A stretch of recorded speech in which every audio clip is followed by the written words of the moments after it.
Hello guys and ladies, this is my 2015 Cannondale Resto Part 4.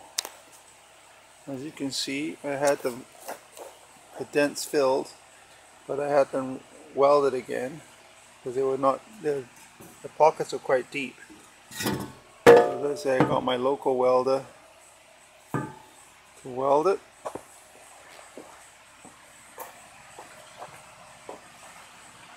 I'm going to have to file it again and sand it down.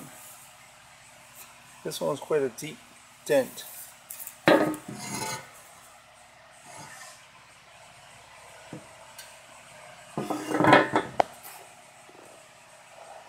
Thanks for watching, and I'll keep you guys posted on the progress.